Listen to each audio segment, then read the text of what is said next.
안녕하십니까, 석상발화입니다. 오늘은 시작은 유튜브에서 뉴스 하나를 보도록 하겠습니다. 이건 광고고요. 공유차 배출가스가 미세먼지 주범으로 꼽히고 있죠. 그런데 한 중소기업이 배출가스를 획기적으로 줄일 수 있는 기술을 개발하고도 판매를 하지 못하고 있습니다. 관련 규정이 없다는 이유로 환경부가 인증을 내주지 않기 때문인데, 심지어 대기업의 기술을 팔라고 권유하는 말도 나왔습니다. 김경용 기자가 취재했습니다.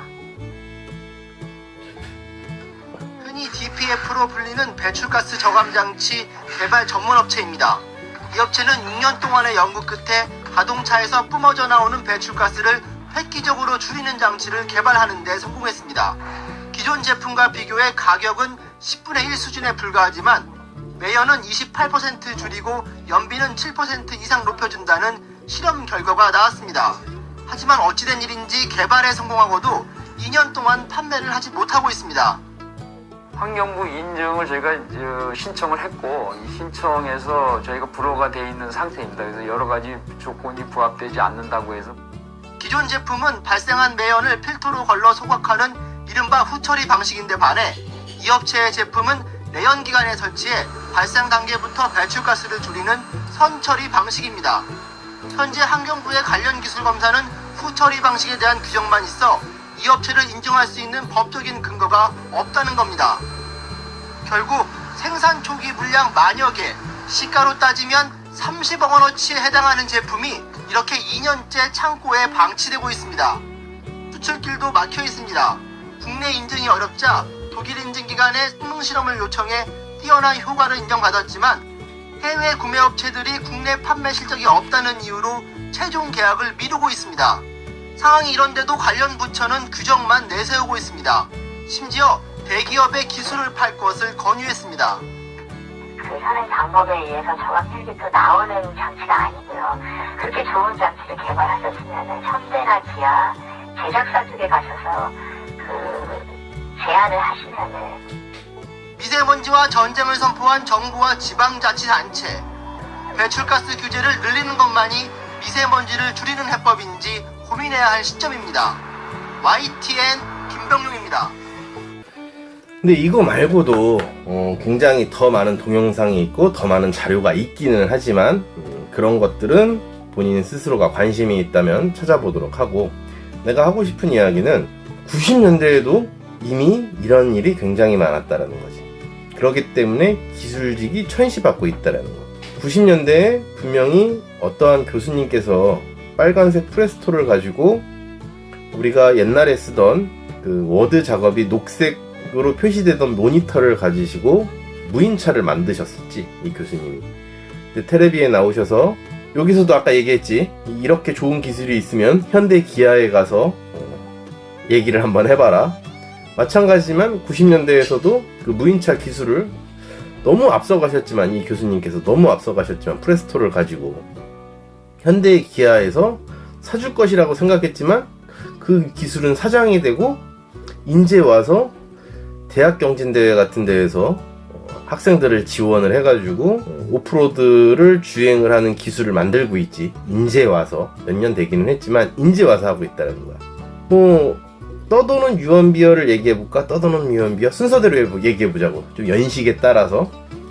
일단 내가 기억하고 있는 건 이렇게 그 프레스토를 갖고 무인차를 만드셨던 교수님 사라지셨어. 아마 나이를 더하면 돌아가시지 않았을까 생각이 들고, 두 번째로 티코 때 파워 윈도우가 아니었거든. 티코가 이거 돌리는 거였단 말이야. 근데 이거를 한국 사람이 파워 윈도우 기술을 개발을 했는데 대구에서 홀라당 이거를 카피를 떠갖고 만드는 바람에 법적 소송이 들어가서 어찌됐든 이기기는 했지만 완승은 못했어. 그때 기술을 매각을 했던 걸로 아마 기억을 하고 있거든. 판매 대수의 한 절반 정도뿐이 인정을 못 받고 가격도 절반뿐이. 그러니까 내가 하고 싶은 얘기는 이거야. 기술직들이 그분 또한 현장직 기술직이신 분이 티코의 파워 윈도우를 만드신 거거든. 그러면 현장 기술직들이 이렇게 열을 들여서 만들면 대기업은 홀라당 먹어가는 게 한두 번이 아니었다라는 거지. 거기다가 우리나라 법도 이상한 게 뭐냐면 옛날에 90년대 때 라이트가, 자동차 라이트, 조명 라이트가 핸들의 방향에 따라서 움직이는 기술을 만들었었어, 대한민국 땅에서. 근데 이 기술이 국내에선 불법이었던 거야. 얼마 전까지도 불법이었던 거야. 얼마 전 BMW가 예를 들어서 수출 버전은 핸들 조형에 따라서 라이트가 움직이는 게 합법이었는데, 대한민국 수입대에서 들어오는 거는 대한민국 법에는 라이트가 움직이는 게 불법이었기 때문에 그 옵션이 들어오질 못했어. 그냥 고정적인 기술이 들어오다 왔지. 근데 이 기술을 그때 당시에 해외에다 팔았거든. 국내에서 90년대 당시에 해외에다 팔고, 국내에서는 이 기술을 거꾸로 돈을 주고 사다 쓰는 이런 일이 몇 년인지는 정확하게 팩트를 갖다 댈 수는 없지만, 아마 BMW가 뉴스가 화제 불난 거 말고 이슈화된 거, 이 라이트가 움직이는 거가 이슈화된 게 아마 한 5년 전일 거야. 5년 전이면 적어도 2014년, 15년 뭐 요 정도 될 거야. 그때쯤에 라이트가 움직이는 게 불법이었다라고 나도 그때 알았거든. 저 기술이 있는데 저걸 왜 안 사드렸을까? 옛날에도 생각을 했고 잊고 살았었지만, 저런 기술이 있는데 왜 그때 안 사드리고 왜 이제 와서 삽질을 하는 거야 라고 했더니, 도로교통법에 라이트가 움직이는 건 대한민국 내에선 불법이었던 거지. 규제를 푼다? 어떤 게 규제고 어떤 게 안 규제인지 모르겠어.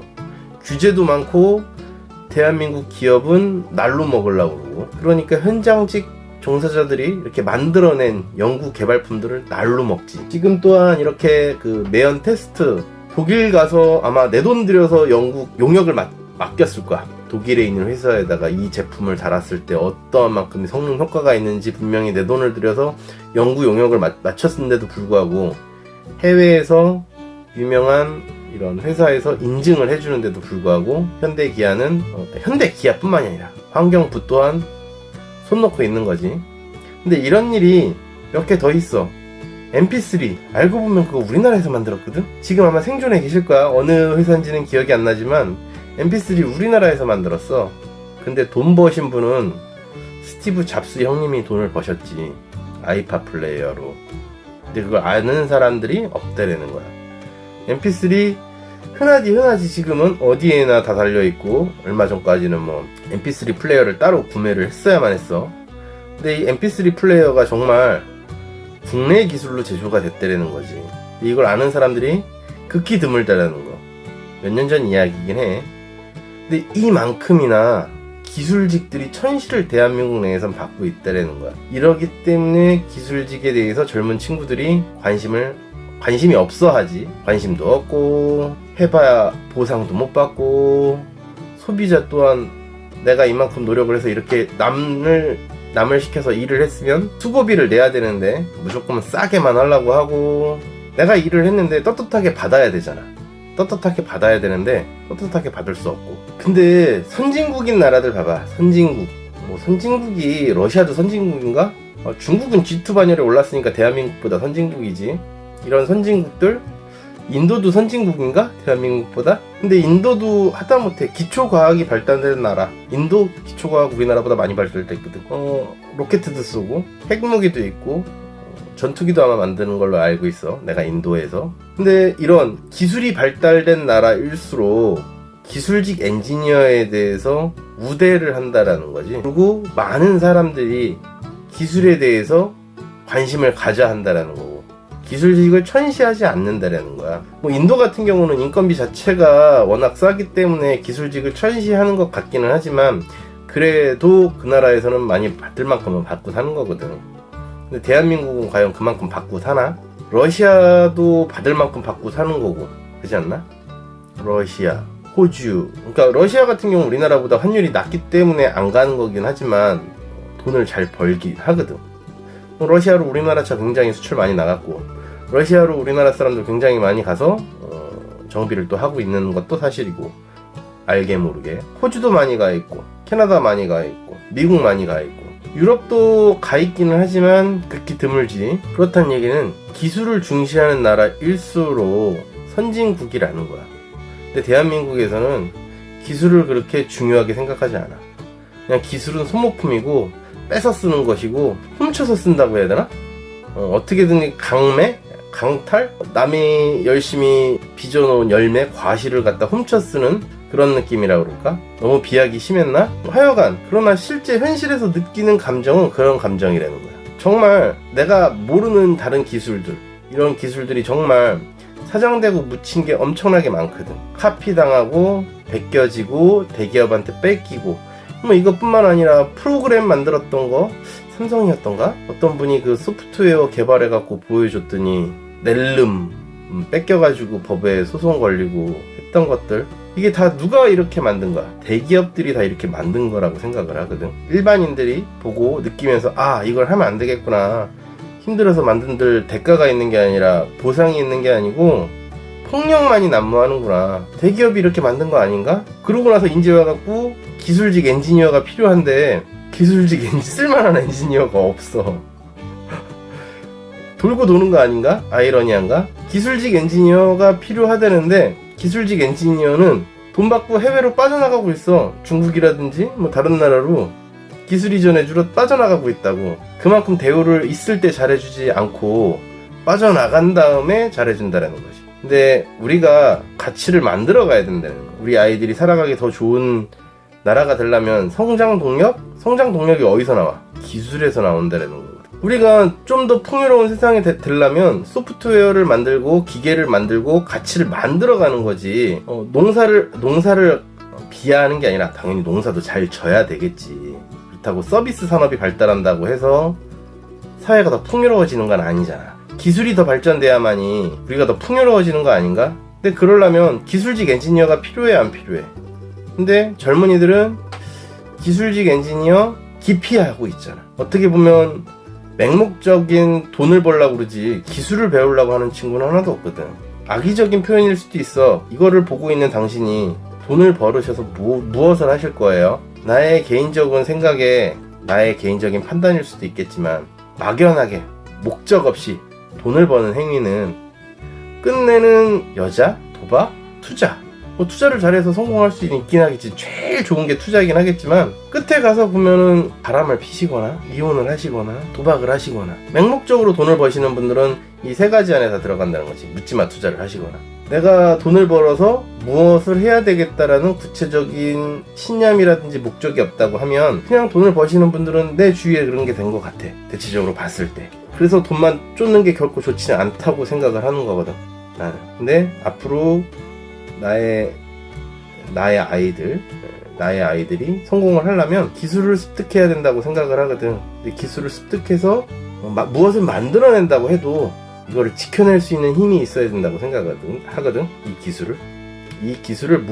기술을 만들어낸다고 하더라도 이 기술적 가치를 대기업한테 뺏기지 않고 지킬 수 있는 능력이 있어야 된다고 생각을 해, 나는. 근데 그러려면 그만큼 더 많은 지식을 쌓고 해야 되겠지만 그만큼 살아가기가 힘들어지겠지. 과거에는 정말 나의 손기술 하나만, 손재간 하나만, 이것만 있어도 누가 훔쳐가지 않고 당당하게 먹고 살 수 있었지만은 지금은 이 나의 기술을 훔쳐간다라는 거야. 옛날 어르신들은 기술이 좋아서 좋으시겠어요. 밥은 굶지 않고 사니까요. 옛날에는 기술을 훔쳐간다고 생각한 적이 없겠지만 지금은 기술을 훔쳐가기도 하고 카피를 하기도 하고 베껴가기도 하거든. 그렇기 때문에 기술 위험하다고 생각하는 사람들이 훨씬 더 많아. 근데 그만큼 기술직이 먹고 살 수 있는 터전을 만들어줘야 된다고 생각을 하거든. 근데 기술직을 단순히 바가지를 씌우고 도둑놈이고 과잉으로 청구하는 사람들이라고 생각하는 경우가 훨씬 더 많기 때문에 우리가 집 인테리어를 한다고 쳐봐.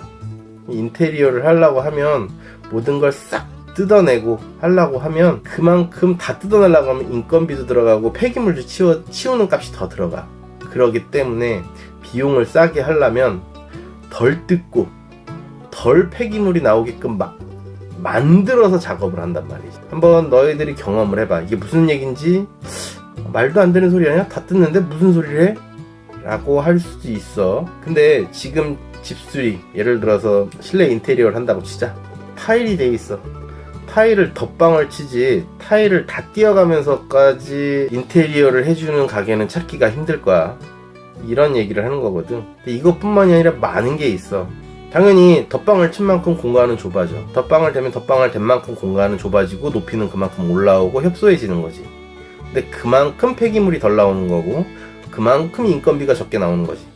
그만큼 그래서 싸지는 거고. 그래서 무조건 싼 것만 찾으면 안 된다라는데 소비자들은 합리적인 소비라고 하면서 무조건 싼 것만 찾지.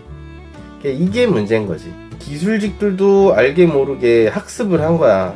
아, 내가 이런 걸 만들면 대기업에서 훔쳐가고 소비자들이 인정을 안 해주고 이걸 내가 아무리 잘 만들어서 외국에 나가서 이걸 이렇게 형식 승인을 받아온다 한들 국내에서 인정을 안 해주면 아무 소용이 없구나. 차라리 기술직 엔지니어가 돼서 해외로 나가세요. 기술직 엔지니어는 정말 일이 무서워서 해외를 안 나가는 게 아니에요. 말이 어려워서 안 나가는 거지. 내가 조금만 노력한다면 기술직 엔지니어는 어느 나라를 가서 일을 하든 일은 할 수 있습니다. 단 말이 두려운 거지. 일적으로 두려운 건 없을 거예요. 정말 대한민국 사람 손재주 엄청 좋거든요. 오늘은 여기까지.